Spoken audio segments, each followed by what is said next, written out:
kids with the special needs. Daniel Harris here, your favorite rageaholic. And today we're going to be talking about my all-time favorite heavy metal band. I know, I say that shit all the fucking time. This is my favorite band of this. This is my favorite band of this. They're not only the most killer metal band out there with the best riffs, the most crushing moments, and best goddamn vocals you will ever hear, and some of the worst, but they are also funny as fuck. In an ironic way, unfortunately, but they are still one hell of a meme. So even if you don't give a fuck about the band, you will for sure find this episode widely entertaining. Now, many compare this band to Manowar, who I like, but let's be honest for a second. Manowar are gay he-man metal and are not the best songwriters in the world, but this band is like the Chad version of Manowar, despite their name being Virgin Steele. But anyways, they're the fucking real men in this discussion, and with this band, I'm going to show you how deep this rabbit hole goes. Now, the story of this band doesn't necessarily start with, but mostly revolves around the frontman, singer, and keyboard player, and pretty much composer, controller, and psycho, Dave DeFay. We'll get to him more in a minute, but I'll be honest, as important as this guy is to the band, he makes it very hard being a Virgin Steele fan. I'll get more in depth into that later as well. Now, although David would ultimately take over the band was actually not even started by him. It was started by a guitar player that was an immigrant from France, who is the patron saint of US power metal, who started not only the absolute greatest band of US power metal, but probably the second greatest US power metal band as well, and a couple others as well. This guy does not disappoint. Every album he makes is fucking pure gold. Now, this guy is an absolute guitar god, and no one has ever heard of, but that will change. That will change, don't worry. A guy with the incredibly cool birth name of Jack Starr. That's right, his name is that fucking cool. Now, his upbringing is very, very similar to Yngwie Malmsteen, the Swedish guitar god that we all know of. This guy's obviously not as wanky as him, but I think he makes better songs, so that's more important here, right? Now, this guy was brought up with classical music of Europe. My first 10 years of my life, I was listening to whatever was on French radio and what my parents played and what my neighbors played and what my school teachers played, which was really 80 to 90% classical music. So even though I didn't study classical music like in a conservatory, I certainly was exposed to quite a bit of it. Got very invested in that, but then also listened to some of the cool hard rock coming out, like Black Sabbath and Deep Purple. Moved to America and was combining those influences together. This guy wasn't really even inspired by Iron Maiden or Judas Priest. He was inspired by the early 70s shit. And when he got to America with this band, they started one of the absolute earliest American heavy metal bands. So then he recruited members Joey Avazian, who would be with Virgin Steele for a while, even past Jack Starr, who would be the drummer for the band. And they also recruited a bass player from the band LA Guns known as Kelly Nichols. Now, they auditioned a metric fuckload of singers until they found the main man of this retrospective, the man of the hour, Dave DeFay. Now, in these early days of the band, Dave has a very high-pitched voice. It would take a while for his incredible vocal power to truly kick in, but where he was really strong and completely different was his incredible high range in the beginning of the band. Some may very much hate it, some may very much love it, maybe not even like when he was at his objective best, but what the fuck ever, I guess.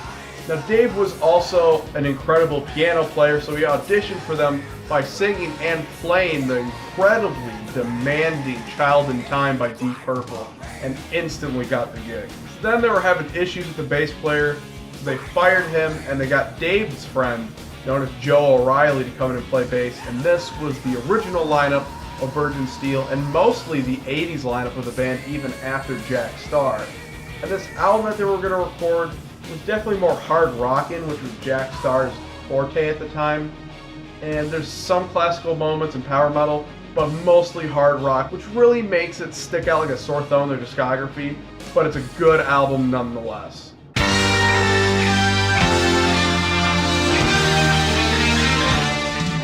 We entered the studio to record what we thought would be only a demo. It was, in actuality, Virgin Steele 1. The album was recorded mostly live in the studio with very few overdubs. The entire thing cost less than $1,000 and took about a week to record and mix.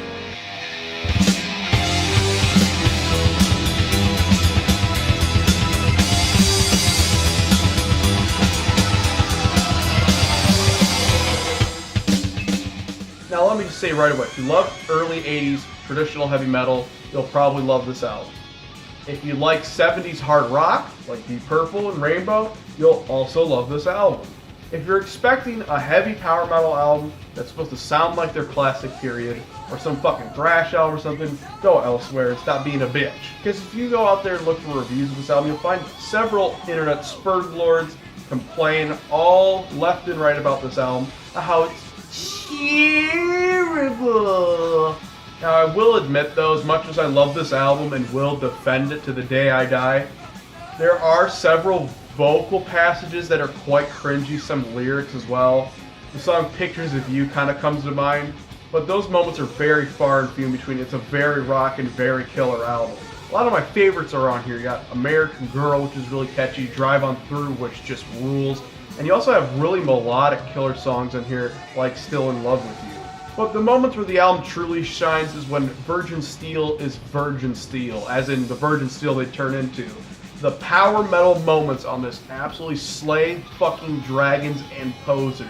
The title track is killer as fuck, as well as the absolute highlight on the album, the power metal epic Children of the Storm.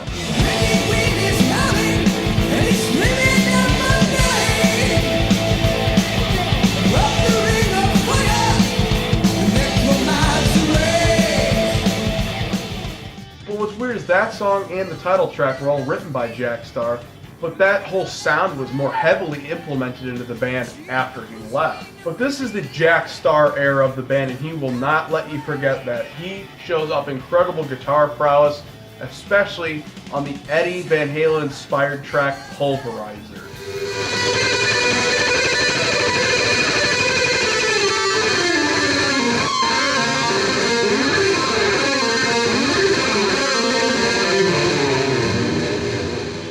To all you people that still bitch about this album, that song Children of the Storm, as well as the rest of the album, got so much fan mail that they even received letters from bands that were just popping up that would turn out to be much, much bigger than this band you probably never heard of.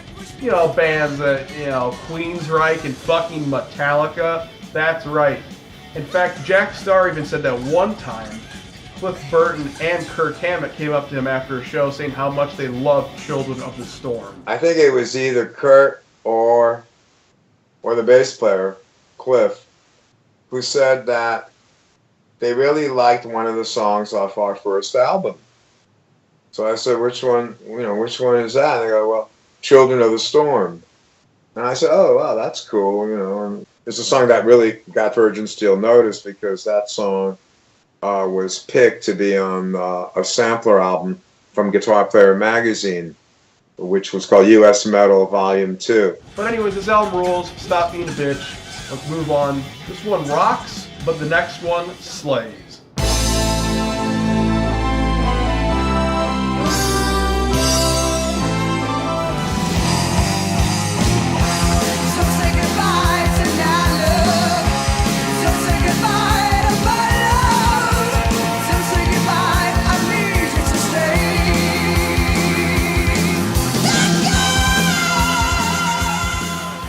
Now this is a much bigger step to the Virgin Steele that we know and love.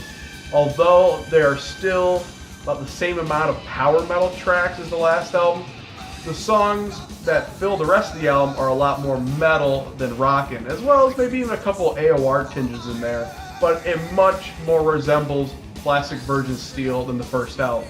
Now speaking of power metal epic tracks, you got two back-to-back annihilations of power metal. You have the title track, and then you have my favorite epic from the album, a song that is probably, I think, better than Children of the Storm, but everyone else, oh, fucking Children of the Storm, But to me, Redeemer is Jack Starr's magnum fucking opus.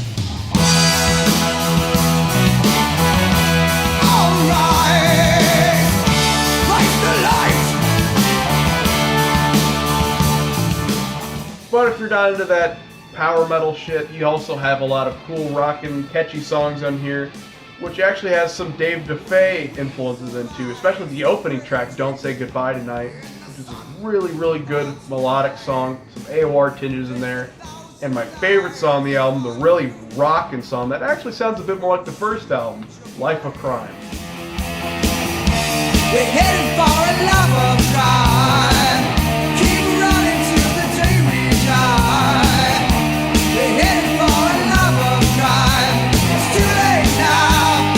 Already crossed the line. Now overall, I feel much more comfortable recommending this album as a starting point for the band over the first album. But depending on which version of this album you own, you'll either be listening to epic burning sword metal or Tarzan the shit-flinging baboon man metal. Now right after this album they released a quick EP, Wait for the Night, which had 3 songs on it, 3 really killer songs. In fact, one of these songs was so goddamn good that Jack Starr and his solo band, which is also great, which we'll talk about some other time, Burning Star, he actually put this on his 3rd album, Blaze of Glory. This song being Go Down Fighting. I think it's the best fucking Jack Starr song ever. But just as this lineup was really starting to meld, it all fell apart.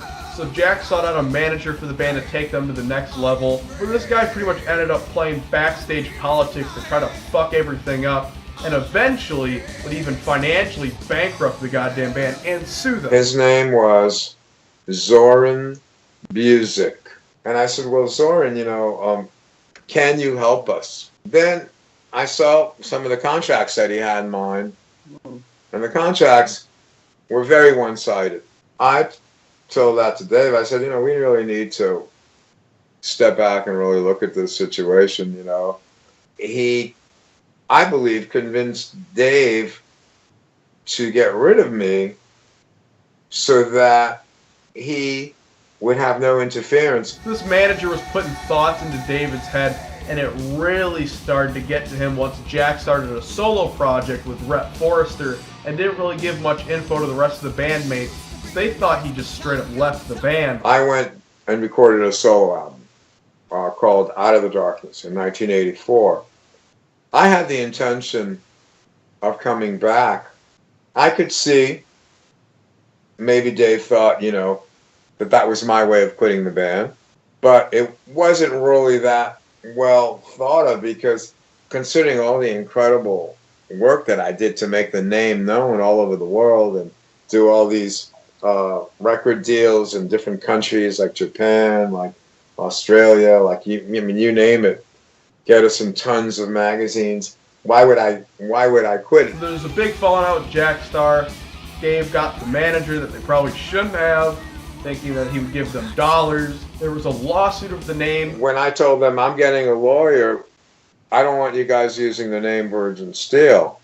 They offered me what I thought was an incredibly large sum of money. $5,000. Whoa. Now it would be like, fuck you. And I signed the papers giving the name not to Dave DeFay, but actually to Zoran Buzik. Even though it was wrong for them to continue on with a band that they didn't even start, ultimately I think it was good musically. Because as much as I love Jack Starr, as much as I love this early era of the band, I prefer Jack Starr with his solo project after this Burning Star. And then I much prefer Virgin Steele in the classic era, which we're about to get into, compared to the Jack Starr early era. So Dave's friend Eddie Persino met up with the guys, wasn't really asked to join, didn't really say anything about joining. He just kind of joined the band without anyone really saying a word about it. But the chemistry was there right away. Sadly, he's kind of a yes man and would over time lose writing credits whether he was asked to stop writing or stop contributing.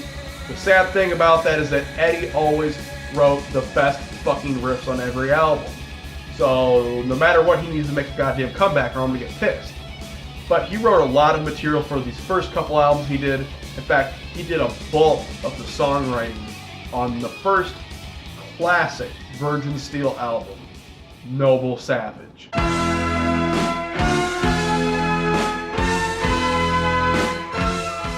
I think the idea was a fresh approach, something new, forged in the flames of Hades, you know, the flames of adversity, pulling the sword from the stone, Excalibur, a new lease on life, this kind of a thing, and the fresh sword coming straight out of the furnace and slicing through all the bullshit in life, and that kind of thing. I'm a savage, I'm a king.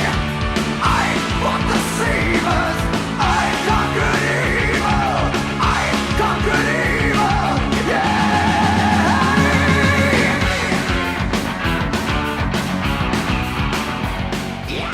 So now with Dave driving the ship, who would eventually plow it into rocks, they were now out of the storm. They were no longer children of the storm. They were in a bright, sunny sunshine, and the ship. Okay, this analogy's fucking stupid. Let's just get onto the music. Now, this is not only the beginning of the Virgin Steel we all love and know, but this is also the beginning of Dave's bizarre infatuation with what he calls barbaric romanticism, which is like Noble Savage, you know, the album title. Which is weird because Jack Starr claims that came from a poem he wrote, the Noble Savage thing. But Dave ran with it. He's like fucking obsessed for some reason and considers his music to be barbaric romanticism.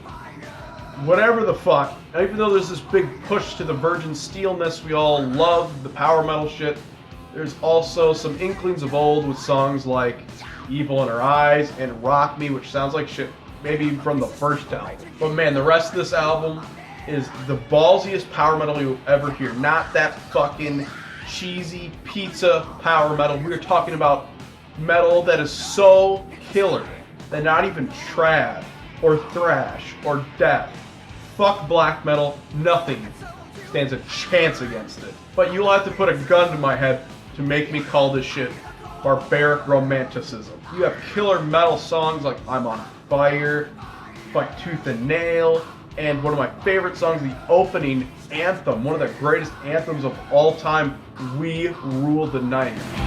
We rule the night! We rule the night! We rule the night! You and I! But once again, where this album really stands out like the other two albums is its epic moments. Its lengthy songs, Noble Savage, the goddamn classic song from the band, the fan favorite song that they regularly fuck up in live performances. We'll get to that later. And you have a super underrated epic, the ending track to end all tracks, The Angel of Light. Howling fury, shrieking backwards lies. Phantom armies summoned by their cries. Now after this album, due to legal reasons and probably just wanted to expand, experiment, maybe they could strike it big with other genres, they dipped their hands in a bunch of speed metal projects, which they adamantly defend that they were not part of, but it's fucking obvious that they were. And just by going to their Wikipedia page and reading the section on these albums that they were clearly involved with, you could tell that it was probably Dave DeFay that wrote the goddamn thing. He says, oh, there's no proof that they were part of these projects. Everyone knows. Everyone else that was part of those projects say it was your dumb fucking ass, okay? Those albums are good. Own up to it. There's nothing wrong with them, so I don't know why you deny that you were involved with them. You have Exorcist's Nightmare Theater, which is a speed metal visceral assault that's almost extreme metal with its vocals, showing Dave DeFay at his absolute most powerful. Then you had another speed metal band, Original Sin, with Dave's sister taking over on vocals. Another great band. Now both these albums we just talked about, Virgin Steel actually would regularly rehash songs from them on either re-releases or later albums. Now they also used some songs here and there from a band that Eddie joined, known as Pile Driver, which is one of my all-time favorite speed metal bands. He joined for their second album called Stay Ugly, which is easily the best one. I mean, goddamn, look at that album cover, it's incredible. Now he played guitar in it, did some songwriting, and Dave even wrote some songs and produced it. And believe it or not, David actually made amends for a short time with Jack Starr and played keyboards on his album No Turning Back, which is Jack Starr's absolute most killer album from the 80s. But it was time to stop fucking around and make the best Virgin Steel 80s release, Age of Consent.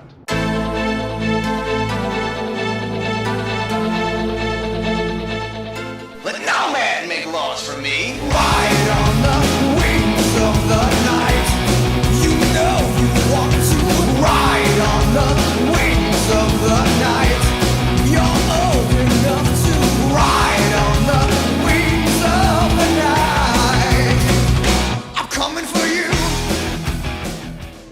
last album mixed Virgin Steele's brand of power metal, as well as some early stuff and some stuff on like Guardians of the Flame. But this album takes an even further step into the Virgin Steele sound and mixes it a bit with AOR, so you get some like melodic shit in there.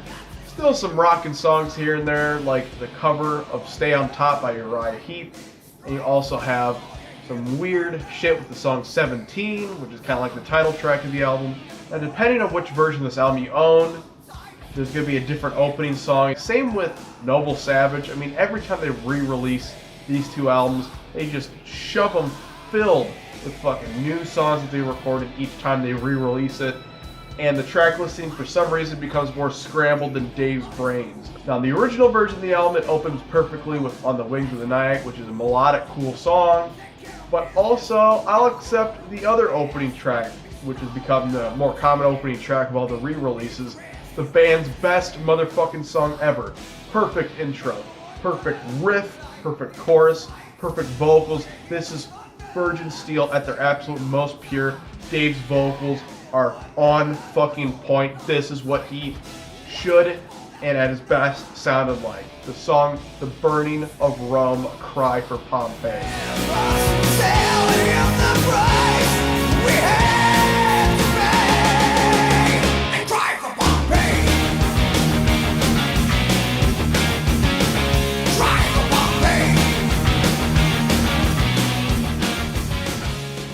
But it doesn't stop there. Once again, thanks to Eddie, we have a bunch of riffy as hell songs.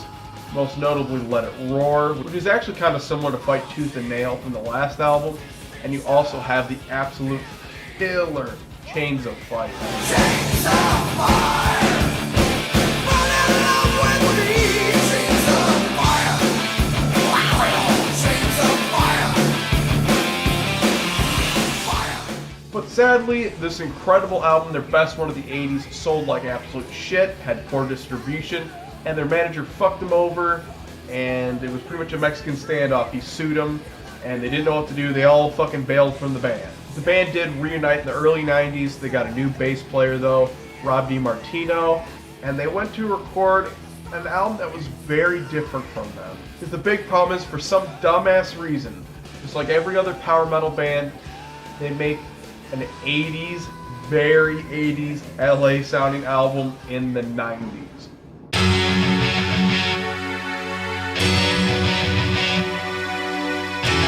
Life wasn't easy for us during the years between 1988 and 1992. Our manager had made a royal mess of our career, both financially and spiritually, and with other legal problems rearing their ugly heads, we didn't record another album till 92. However, we still remained strong on the live circuit. In the summer of 1992, we began recording a new album.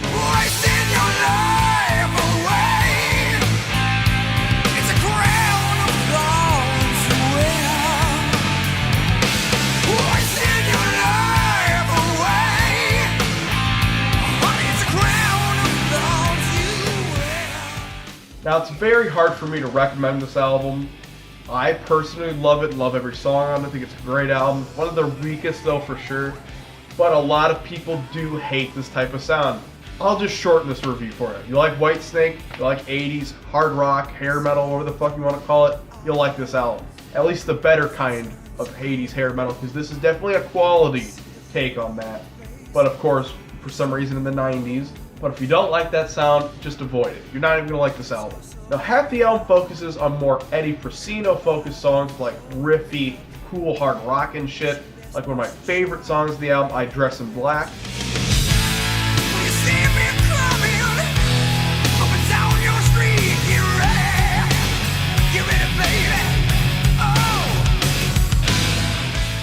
And then almost the other half of the album is much more melodic, laid back, and piano-driven power ballads. Ooh, stuff that Dave DeFay was definitely more focused on. The best song easily out of all the power ballads is I Never Believed in Goodbye.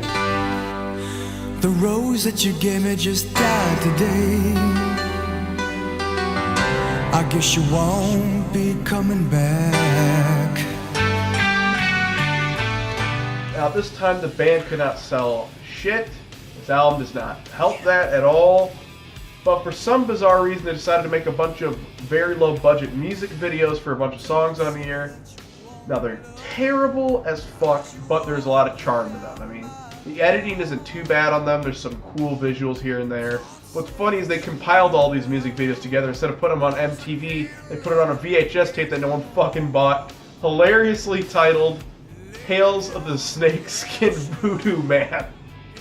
I can't even get through without even laughing. It's so fucking stupid. But what's even more questionable and hilarious than that title is, what the fuck is that top hat? And the band still sells copies of this dumb fucking VHS to this day, as if people would buy it. So, man, if you got money, buy Tales of the Snakeskin Voodoo Man and put it in your non-existent VHS player. The band finally got a clue that no one wants to hear 80s glam hard rock type stuff in the 90s.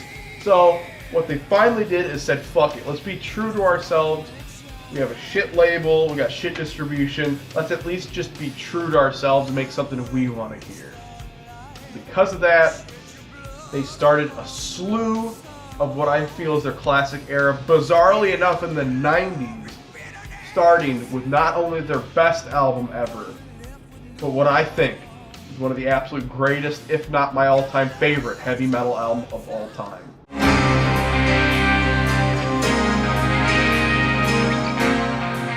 I remember sitting with Edward after we did Lifelong the Ruins. We're like, okay, cool. We did this record that we wanted to do that was kind of more like Led Zeppelin-y, kind of bluesy thing. And I was like, okay, let's, I'd really like to go, light out for the territories and get deeper into this classical fusion of classical and metal thing that I'm writing. I'm sitting at the piano every day doing these things, and he was with me, and then he brought his ideas in, and we worked together, and yeah, that became what it became. And we were quite active, at that point. Again, we started to do more and more shows again, and whatnot, and started going back over to Europe, and the whole thing just really grew from the release, I think, of that Marriage One record.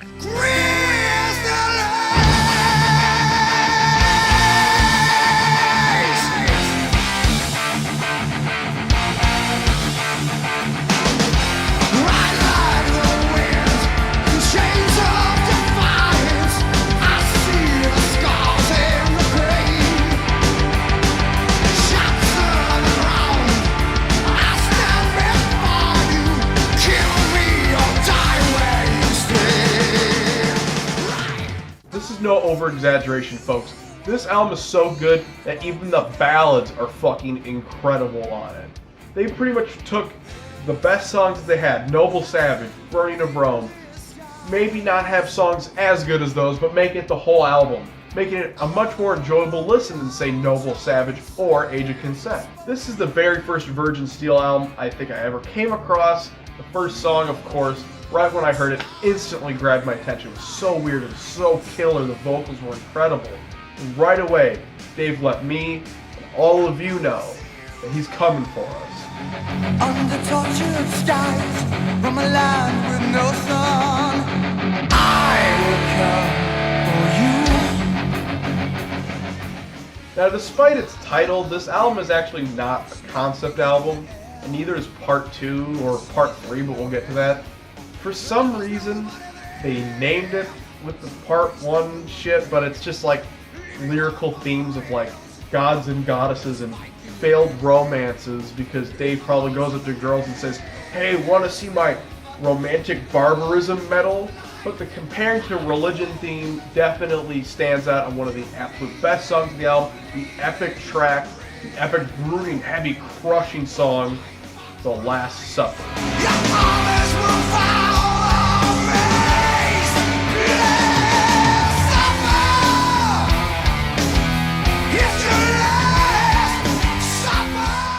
Once again, thanks to Eddie Persino. He co-writes some of my absolute favorite, most riffy tracks in the album, and this album would not be as killer without him. To complement Dave's epic songs, you gotta have these fucking riffy killer songs. You have awesome songs like the second song, Weeping of the Spirits, I Wake Up Screaming, which is riffy as fuck, and probably my favorite song he co-writes on here, the Raven song.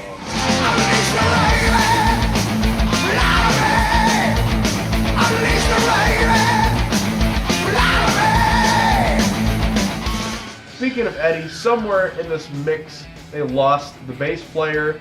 So Eddie would pretty much just do bass for this next slew of classic albums. But as much as I love this album, I must admit, there's one thing that grinds my goddamn gears, and that is that they have a song on it called Life Among the Ruins.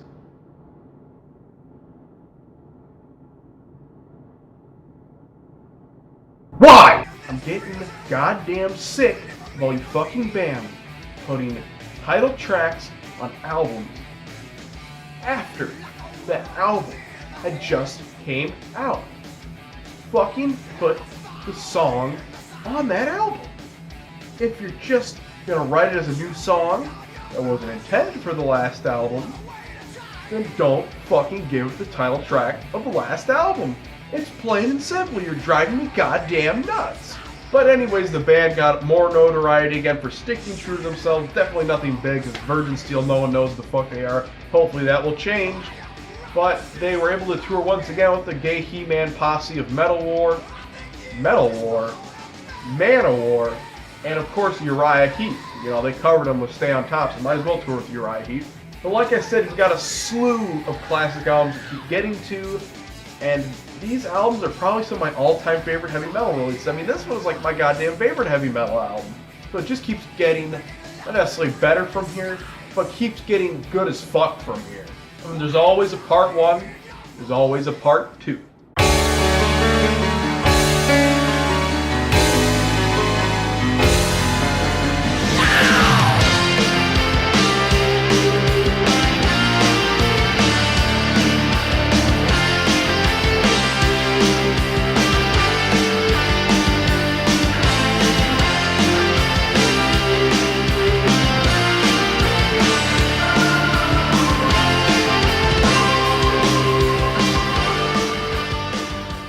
Now, part 2, like always, part 2 is never as good as part 1 because 1 comes before 2. This is a rule that we've established from the beginning. Now, their old drummer records about half the album. I don't know why they had issues with him, but he was gone. And they got this awesome drummer named Frank Gilchrist to come in and record the other half of the album. Now, he stayed with them for a while, but would ultimately be kind of nudged aside from the band because of Dave. I don't know what the fuck happened there. Frank ruled, though. Now, this album is definitely more melodic and epic than the last one, but I much prefer my heavy Virgin Steele riffage, so that's why I prefer the first one, realistically. But this album isn't without its heavy crushing moments. I mean, it opens with one of their all-time heaviest songs, and is a complete rip-off of Wheels of Fire by Manowar. I must admit, but this one's called Symphony of Steel.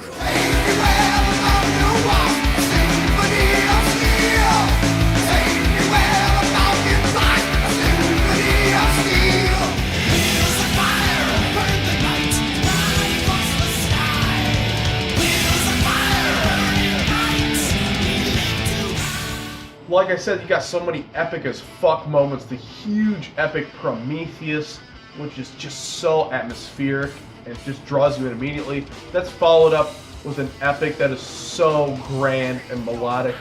Probably the band's favorite song, the fan favorite song. It's like their Stairway to Heaven, Emulate. Is there a light among these ruins?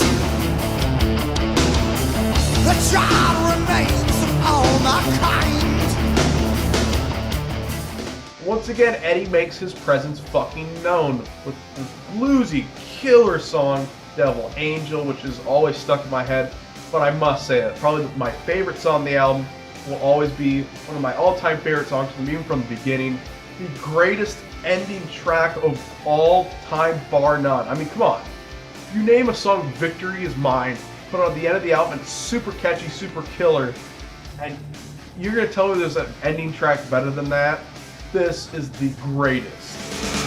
Victory is mine. Underneath the savage sky. Victory is mine. From the darkness I am woe. Now we move on to what Dave claims to be Marriage of Heaven and Hell Part 3. But it's not called Marriage of Heaven and Hell Part 3, it's called Invictus. But none of these albums are even concept albums. So if you're confused, so the fuck am I.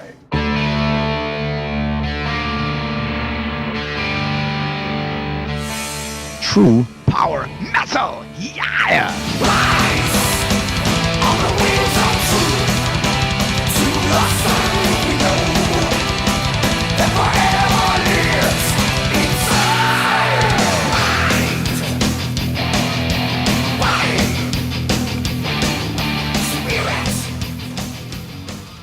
Now this album is easily their absolute heaviest. Endless crushing riffs, no ballads to be found. Maybe a soft moment here and there, but it is absolutely their heaviest. If you just got it, get your heavy fucking shit, you don't like any of this melodic stuff, go for this, maybe you'll probably like it. I really, really like it, but it took me a while to get.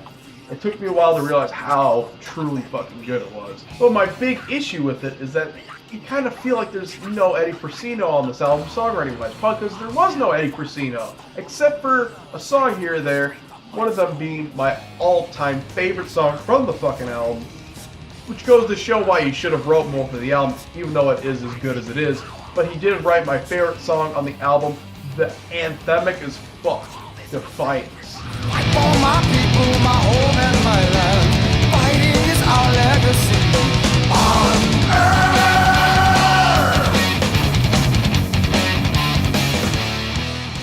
Every song on this album is long as fuck. Well, not every song. There's a couple short ones, but almost every song is like 7 minutes, 8 minutes, 6 minutes. Fucking the ending track is 11 minutes. There's so much crazy shit going on here. But unlike other metal bands that want to try to make long songs that go absolutely nowhere and don't build towards anything, Iron Maiden, this band actually focuses on building atmosphere and making the songs long for a goddamn reason. They never overstay their welcome, especially on the incredible dark and brooding epic that when it finally gets into its riffy moments, it absolutely annihilates. A whisper of death. A whisper of death.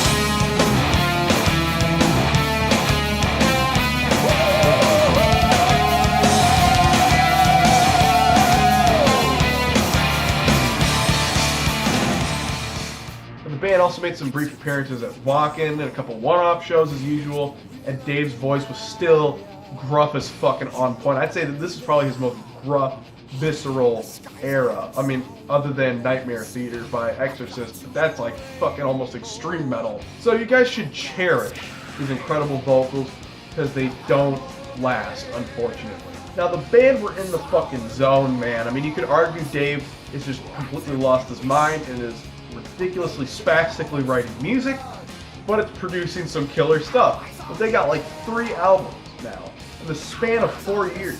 Now they're about to have 4 albums in the span of 5 years, and then 6 albums in the span, I've lost count. But let's move on to now. What they're about to do is a 2-album opera. This time it is actually a goddamn concept, but kind of pretentious, but still some good shit.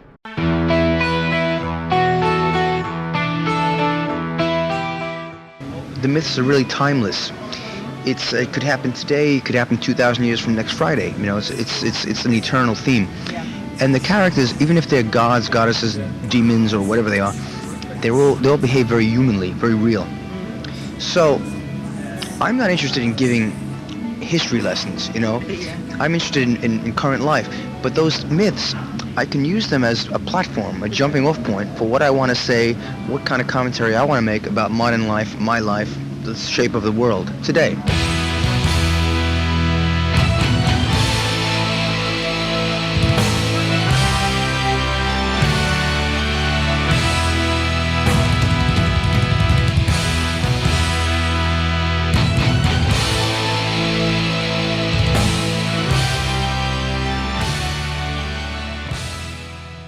Now, House of Atreus concept is something about romantic barbarism, something about Greek gods, something about curse. I don't know what the fuck. I really don't care. My only complaint with both Act 1 and Act 2 of this is that it is absolutely filled to the brim with useless filler tracks of pianos going and all over the fucking place, as well as vocal passage tracks of Dave talking about some dumb narration shit. Or you just have lone guitars over here. Just give me the goddamn songs and get the fuck out of the way. Now the actual songs on it kill. It's definitely more anthemic than the last album, but a little less heavy for sure. It has a lot more piano and symphonic stuff going on, but it's not overbearing. That's what always made Virgin Steel stand out, is the symphonics were prevalent but never overbearing. The riffs and pianos were strong. The album opens with a strong epic, Kingdom of the Fearless. Then you got Through the Ring of Fire. My God, these songs rule. But my favorite of these riffy killer songs has to be A Great Sword of Flame.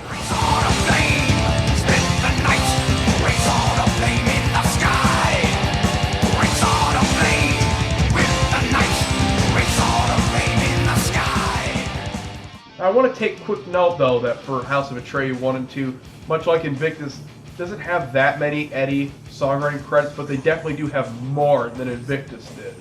But would ultimately have a lot more than the stuff later, too, but not as much as the awesome Marriage of Heaven and Hell albums did. Now, another notable killer song, this is The Fire God, which is actually a repurposed song from Pile Driver.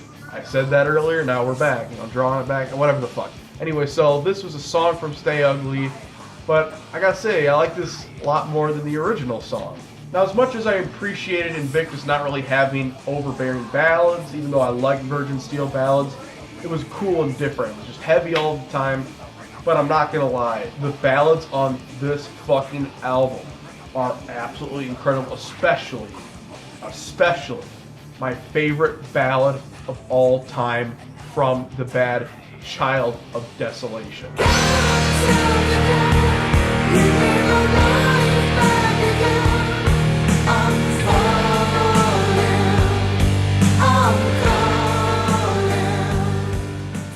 But anyways, let's move on to Act 2 of this incredibly pretentious opera piece that has killer songs drowned by filler songs. Now, don't get mad. I don't mean that like it's unlistenable filler. I mean just each little filler song is like 30 seconds, so it's not that big of a deal. I'm just being a dickhead because little instrumental pieces and shit like that, they always kind of bug me because I don't really care about them, to be honest with you. I'm there for the songs.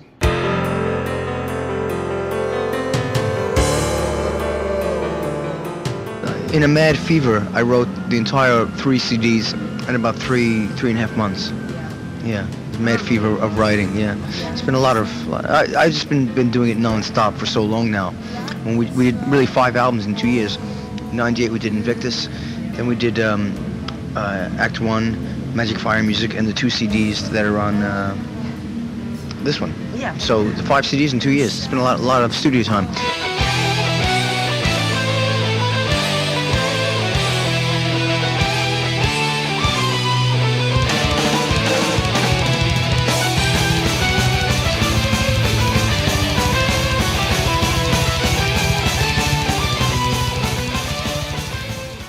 Now, although my rule of thumb is always part 1 is always better than part 2, I actually have to say that I don't know which one I prefer of House of Atreus 1 or 2. I guess I listen to 1 more often, but I feel like the first half of Atreus 1 might be better, but whatever the fuck, that doesn't matter. Now, the last album had a repurposed Pile Driver song. This one actually has a repurposed Exorcist song, originally known as Call for the Exorcist, and once again, I actually think they do it a little bit better than the original, which is kind of an unpopular opinion because most people prefer Call for the Exorcist, but I much prefer the killer song, a standout on the album, Fire of Ecstasy. The fire of ecstasy. The fire of ecstasy.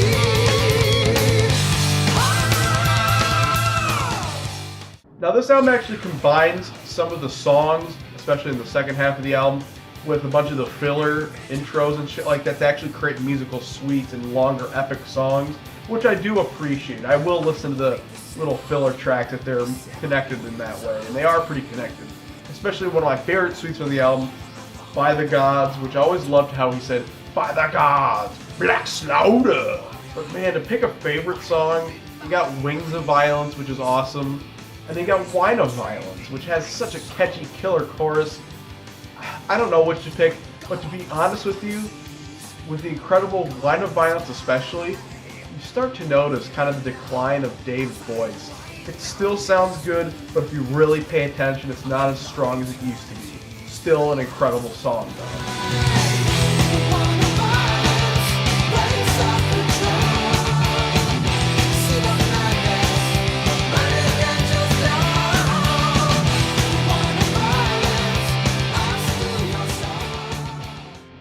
was asked to do Bang Your Head Festival and embarrassingly did not get a bass player in time, so that was kind of a mess. And then they were asked to tour with Hammerfall and Freedom Call, so they had to get a fucking bass player. So they hired this guy that's still here to this day, Josh Block. Now around this time they released 2 compilations known as Hymns to Victory, which is kind of useless, but then you got Book of Burning. Now Book of Burning fucking rules because it has enough new material that they recorded on it that you could actually consider it a straight up studio album in some way. I'm not going to devote an entire section because this episode's already going to be beyond fucking long. Let's make it quick. The Book of Burning actually had a bunch of songs that Jack Starr and Dave DeFay wrote because Jack Starr was trying to make a comeback to the metal scene, didn't really know what to do. This was after Burning started broken up for a while. So him and Dave reunited and did a couple demos. And these songs were actually then re-recorded by Virgin Steele with Eddie Persino and the lineup that they currently had because Jack didn't really use the songs anyways. The band then went into a very odd soft hiatus. And it's not like they were selling worse than before, it's kind of the same, they're stagnant as usual. But for some reason they went to like a soft hiatus, they did one-off shows here and there, a couple quick side projects. They were gone for almost 6 years. They didn't do a studio album in fucking 6 years. Ending the classic era with House of Atreus 1 and 2. Now we move on to the steady decline.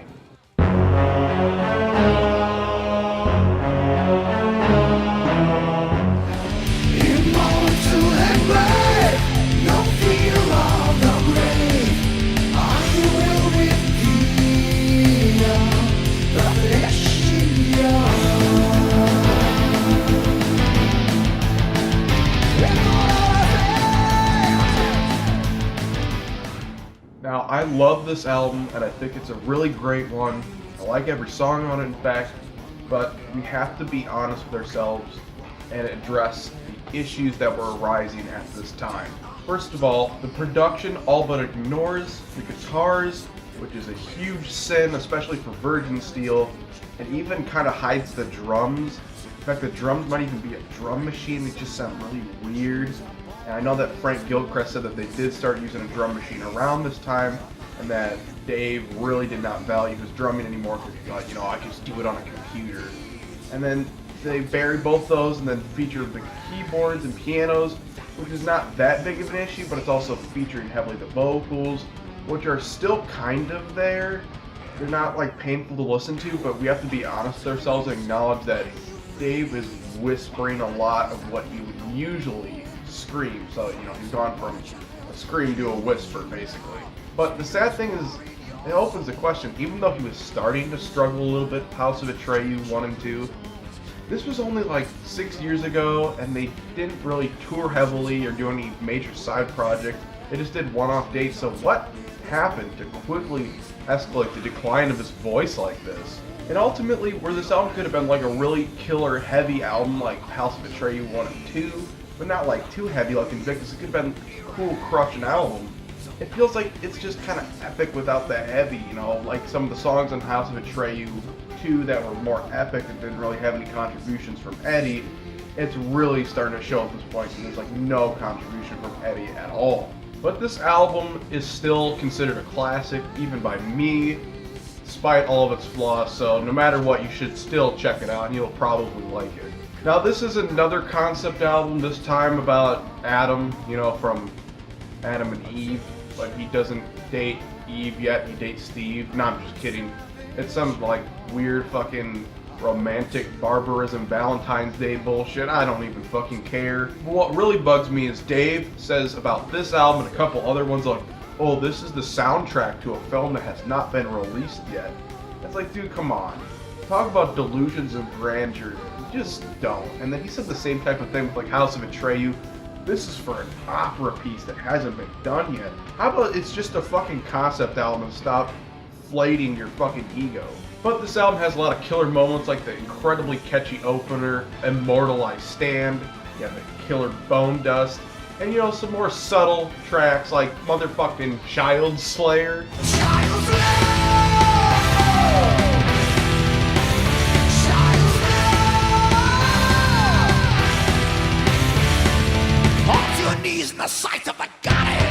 Now this time they were signed to SPV from Germany, you know, Steamhammer, and they're a pretty decent metal label. They finally have a label that probably gives a shit about them. But the sad thing is that it's much too little too late because the band is in a sharp decline. By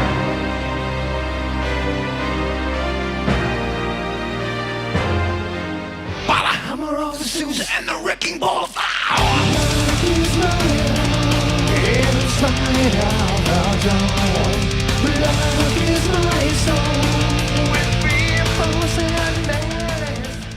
Now the Black Light of Balaclava, or whatever the fuck you call this album, is a very polarizing album for them. The very first one that like a large portion of the fan base really spoke out against and said this is not good.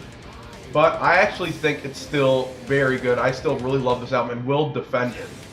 Sure, the vocals are starting to get very weak on it and very not powerful at all. He whispers a lot of, once again, the good thing is at least he's playing to his strengths.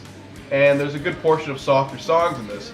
And the songwriting's pretty damn good. There's a lot of really good epic heavy metal songs. So the sad thing is that I rarely return to these albums that could have been a little bit better. Now Dave may have been whispering and playing to his strengths a little bit on some of the songs in this album, but to all the people who are saying, why is he doing this? Why isn't he trying to soar into the high registers? Well, why don't you watch any live performances from this time and try to force yourself from not cringing?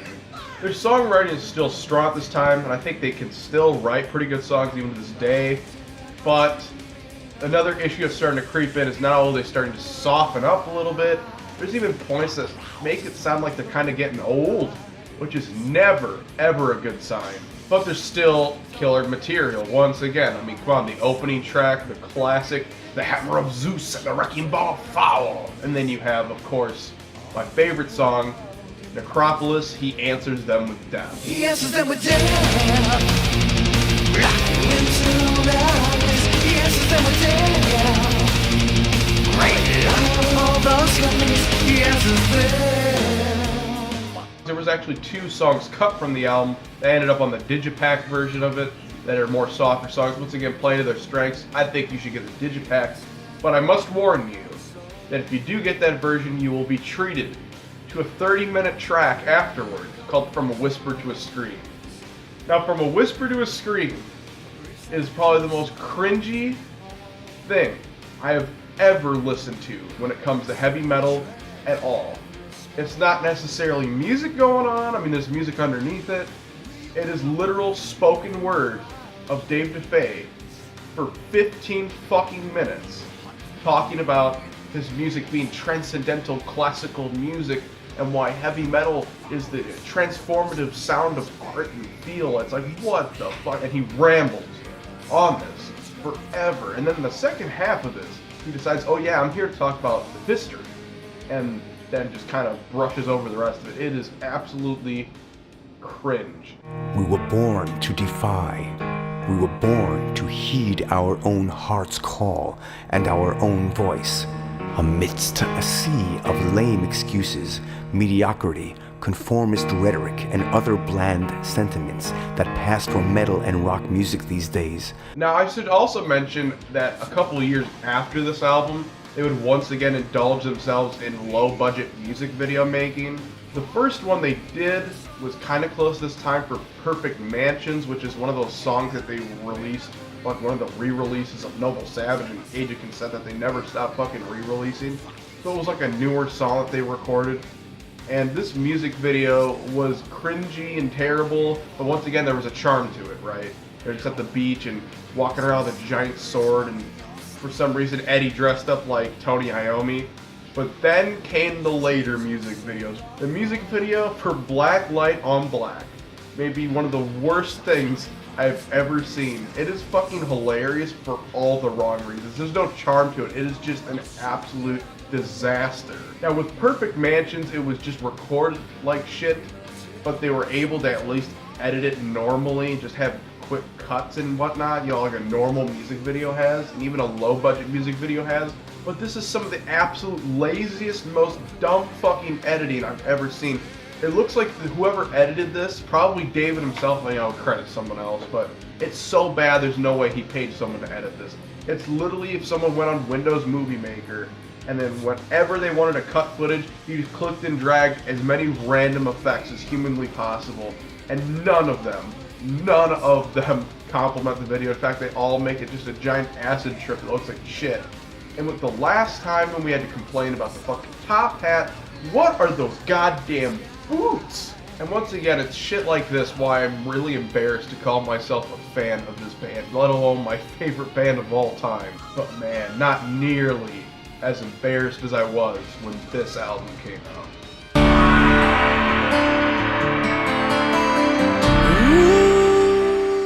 On one of the rare occasions, I am pretty happy. Probably on that record, I'm the most happy with how it turned out. Normally, I'm like, oh no, I need more time, it's not right, whatever. On every record, it's the same, even that one. But it's the closest to what it sounds like in my head, actually how it came out on tape, yeah. Oh, wait, you serious? Let me laugh even harder.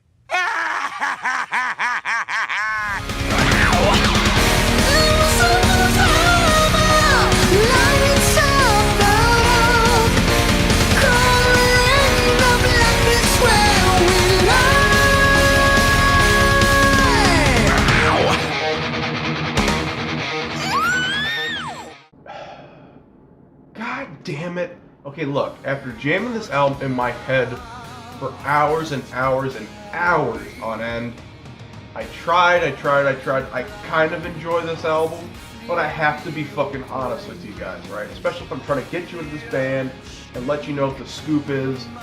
We have to be honest with ourselves. Objectively, this album is one big pile of shit. The production is muddy as fuck. Worse than before. And we already had problems with the production being too fucking, weak and not heavy. Now it's just muddy. And then the drummer, Frank Gilchrist, was no longer with them because Dave opted to go with the future of drum machines. Yeah, that was a real smart move. The drum machine is beyond obvious and sounds like absolute ass and does not fit well with a muddy ass production. And then the vocals are easily the biggest issue with this album. I can enjoy some of the songwriting, even though some of it's kind of half-assed and weird. Some of it's kind of bluesy, which I don't mind, but there's like songs that the riffs are just lazy. The songwriting is kind of weak. But that's some of the songs in here. I think there are some good moments, but the thing that really kills this album for most, if not all people, is the goddamn vocals. Now, he was playing to his strengths before, but this time he got cocky and stupid. He decided, yeah, I can still sing like I used to. Just give me some auto-tune. And it sounds like fucking T-Pain whenever he tries to hit high notes or even mid-range notes. It is so beyond obvious. And it gets even more annoying when you've already had whispers, you already have these auto-tune yelps. And then he tries to do these like really high-pitched screams with auto-tune on it, and it just sounds like a puppy getting stomped. Where I would say Dave at his best is easily one of the best singers of all time, I would vote this album as maybe the absolute worst vocal performance ever. I would take a tone-deaf person singing fucking terrible and monotonous over metal music than any of this high-pitched, irritating squeaking that actually hurts the ears. And all you people that say, well, man, at least he's still doing it, he's still trying, he's trying to do his passion, let him do what he wants. Okay, man, be Paul Stanley if you want to be. But what's the difference between Paul Stanley nowadays and Dave DeFay? Paul Stanley and Dave DeFay are both terrible, terrible singers now, but Kiss is a huge band. Kiss has such a huge following of old motherfuckers that are so dumb they don't know how a DVD player works, right? They're gonna go to the shows without even knowing how bad his vocals are, or be so fucking brain dead and insane that they're gonna defend the vocals and just say, oh, he's old and whatnot, Kiss fans will defend any of that dumb shit. But the sad, cold hard truth is that majority of Virgin Steel's fan base are underground metalheads, right? They're digging for the best of the best. They rarely listen to shit like Metallica, which actually surprisingly still sound decent to this day. You really think they're gonna stick around for you yelping these high-pitched, irritating noises? You really think that they're gonna think, yes, this is quality underground metal? They're not gonna stick around. So, if you can't cut it, it's time to look yourself in the mirror and realize, you know, you could still write songs. You could still play the piano. You could still compose all the fucking music all you want. But the sad truth is, the once incredible voice is not there anymore, okay? Please fucking just don't try to make things worse. You're trying to stitch the wound with a chainsaw. Just get a new singer or call it quits. Please, for the love of God. And please hire a drummer too, because I hate drum machines. Before you flip out and try to call me a hater, that I'm just trying to be ridiculous and shit, I'm a sincere fan that hold this band as one of the greats. And the sad thing is, I might just hold them as one of, if not my favorite. Because if this shit continues, there's no way I could still hold this band as my favorite, because there's just so much terrible shit going on here.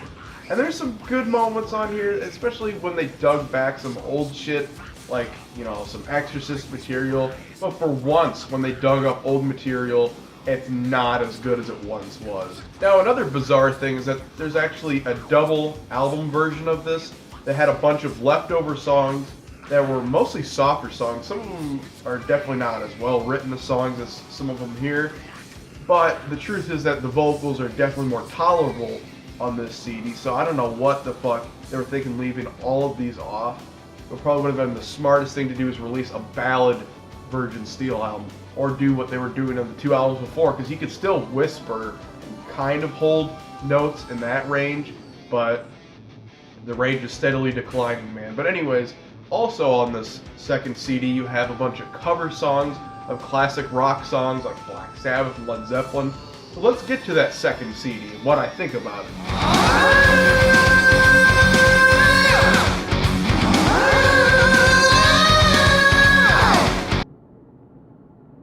No.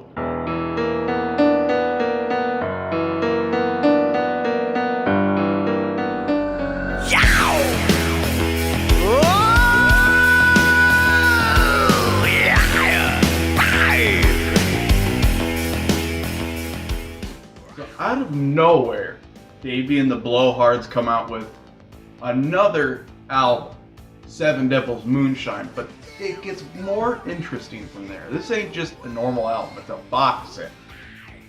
And it ain't one, it ain't not two, and it is not, damn it, three. It's fucking 5 CDs in one. Now, when I first heard the news of this, Dave DeFay was having his PR person post all over the place about it, all this fucking crazy shit, how it's 2 fucking reissues of compilations. We've got Book of Burning, of course, and then we have Hymns to Victor, which was already weird. Why would they include 2 compilations with the other albums? It's almost like they knew that no one would fucking buy those. But Book for Burning's pretty cool, so it's worth getting this box set anyways, but then it gets fucking weirder. So they announced that it's 3 whole new albums. I'm thinking, Jesus fucking Christ, you know. 1 album was a problem last time. You're gonna tackle 3. This is gonna fucking be a disaster. Then I saw the track listing. I knew something was stinky about it. So you have 1 CD called Ghost Harvest Vintage 1 Black Wine for Mourning. It's like mourning like you're mourning for someone. I don't know what the fuck any of that means. I don't know why they just call it, Ghost Harvest 1. What does vintage mean? And you have Ghost Harvest Vintage 2 Red Wine for whatever I don't even care anymore. And then you have another whole CD. All these CDs are like almost fucking 80 minutes, so it's almost like they've released 6 whole albums. It's retarded. So then you have another CD called Gothic Voodoo Anthems. And as Dave DeFay said, the direction of these CDs is going to be a gothic voodoo direction. Now, our barbaric romanticism already made little to no fucking sense. What the hell does gothic voodoo mean? I've tried to wrap my head around this absolute slab of greasy autismo to try to figure out what the fuck he meant by voodoo gothic anthems. If I had to guess, maybe he meant classical mixed with blues, like Deep Purple type stuff, because that's kind of the direction of these albums. But wait, there is fucking more, okay? So, you look at the track listing on these albums, you'll notice, wait a minute, those are some old songs in there. And wait a minute, those are some fucking cover songs all over the place. And Dave advertised it as 3 whole new CDs, whole new studio albums, but neglected to leave out the fact that about 80 minutes or so is actually cover songs, and about 80 minutes or so is just redone songs that they did in the past. So it's good that they had a cover of the song Rip Off on this box set. That should have been the title track, actually. But wait, if you weren't completely fucking lost and confused out of your mind yet, it gets even dumberer. Instead of being smart and saying, well, we might as well organize everything, right? Put all of the new original songs on one whole CD, put all the cover songs in one whole CD, and put all the fucking redone songs in one whole CD, right? Because that makes sense. But I guess not to Dave, because he scrambled the fucking tracks. So basically, the first CD is pretty much the new album, but you gotta remove the cover song of Little Wing, Wicked Game, and remove the redone version of Bone Dust. And then you have to take some songs from the second Ghost Harvest, Vintage 2, whatever the fuck it's called. From that CD, you have to add a couple intro track things, like The Gods Are Hungry poem, whatever the fuck that means. And you got this really weird song called The Triple Goddess, but that's a new original song. It's like spoken word, and then it goes to like orchestral crazy shit. It's a fucking weird song. And then you have a song that was actually done on the second CD, the 2 CD version of the last album, Birth of Beauty, which I guess it's good they brought that song back. That's a pretty good song anyways. And then you have some instrumental bits here and there on that second CD. But basically, if you take all those, throw them on that first CD, you actually have almost 80 minutes of new material. So that's your real album. The rest of this is just nonsense. I don't know what the fuck Dave was thinking. And if he's to be believed, he's currently working on a whole new album that's like 80 minutes long. And then he's working on 2 double albums that are fucking like connected, and they're both like 80 minutes each. It's just, it's time to stop, man. It really is. If you were smart, okay, if you were smart, you would definitely keep playing keyboards and composing, and let Eddie write more songs, because the riffs are fucking important. And then stop singing. Get another singer. Maybe even go all instrumental. And for the love of God, get a fucking drummer! The main question is, how is the fucking music? Well, compared to the last album, a lot of people are saying that this one's way worse. This is just an abomination of God and man. You know what? I actually kind of like it more than the last one. I think it's okay. Okay, I enjoy it, and if you take all the actual new original songs, they're alright, you know? But all the other stuff is fucking trash. Throw those away for sure.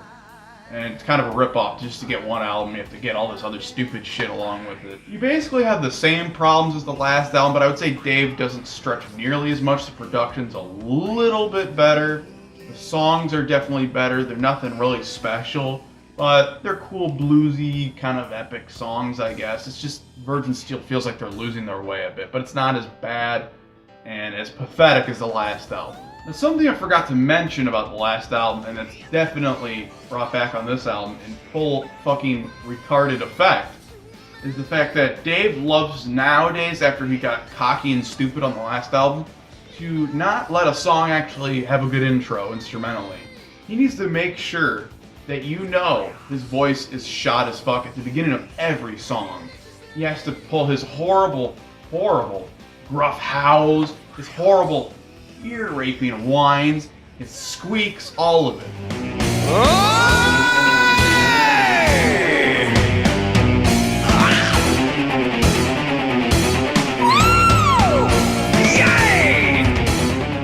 There's some pretty good songs here that even the vocals can't really ruin, at least to me. Like Seven Dead Within, you have Green Dusk Blues, which is a pretty damn good song. I was surprised by the guitar soloing there. It's like they actually let Eddie back in the band, but that's only for a couple moments on the album. Most of it is still symphonic keyboard and then fucking fake drum machine. It sounds like a fucking bass MIDI at some point. It doesn't even, the bass doesn't even sound real.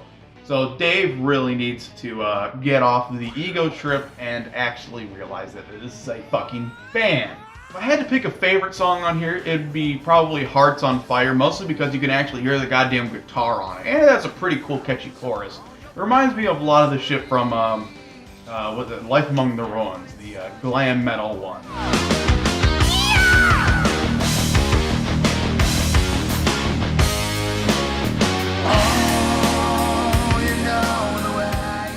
That's it for this time for Virgin Steel, but knowing Dave DeFay, he will never listen, and he will keep pumping out albums. I'll probably be back like next year or something, having to review fucking 4 albums. As long as I'm breathing, and as long as I'm physically capable of doing this, I'll be doing it. Yeah, and Virgin Steel, you know, it's become a way of life. It's a extended family. You know, people who've been in the band, people who are in the band, and the door is open. If anybody who in the past wanted to come back in some capacity, you know, that possibility is there. Yeah. So hopefully we will continue and be like these 70-year-old blues guys, you know, B.B. King and stuff, still going. Subscribe to the Downfall Network.